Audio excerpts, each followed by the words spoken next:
Oke, kita lihat soal yang satu ini, oke? Oke, kita cek di sini. Manakah kalimat yang tidak efektif? Berarti di sini kita harus nyari kalimat yang tidak efektif ya. Oke, wait.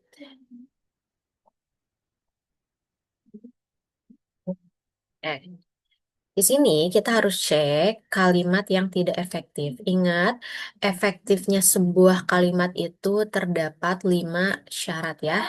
Ada kelengkapan struktur, kelengkapan struktur, terus juga ada yang disebut dengan kesejajaran, kalau misalnya ada perincian, terus juga ada yang disebut dengan kehematan, kehematan, terus juga ada kelogisan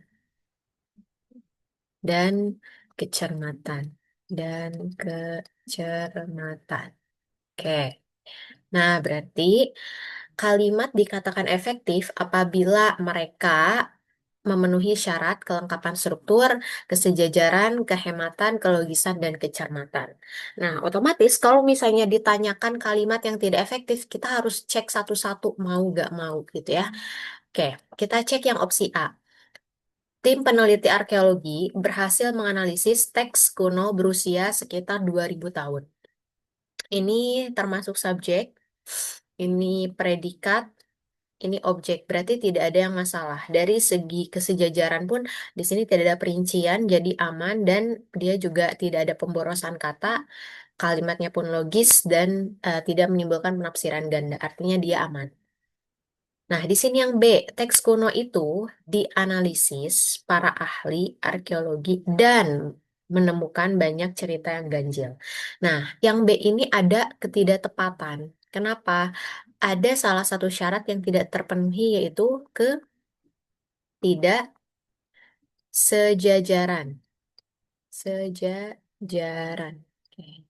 Kenapa? Lihat di sini. Oke, ditemukan dan menemukan. Di sini pakai imbuhan di, sedangkan di sini pakai imbuhan me. Jadi kalau misalnya ketidaksejajaran itu, artinya di saat ada perincian, itu tuh imbuhannya harus sama. Jadi kalau misalnya di awalnya di, keduanya pun harus di.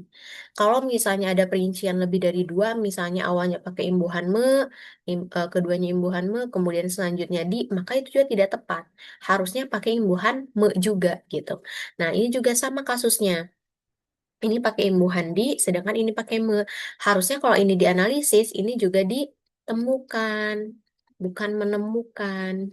Ditemukan banyak cerita yang ganjil. Berarti ini yang tidak efektifnya. Kita cek yang C.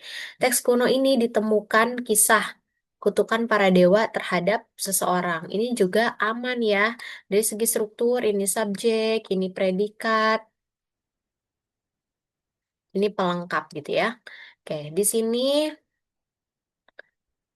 karena kutukan tersebut ini keterangan, kemudian ini juga subjek, ini predikat, ini pelengkap gitu ya. Ini sorry, ini keterangan. Ribuan tahun keterangan waktu ya. Terus juga ini itu yang membuat para peneliti subjek ini bertanya-tanya predikat ya tentang ini pelengkap. Bertanya-tanya. Eh, ini keterangan ya, sorry. Keterangan. Oke. Nah, jadi yang paling tepat adalah yang B ya, yang tidak memiliki ketidaksejajaran. Oke. Oke, sampai bertemu di pembahasan selanjutnya.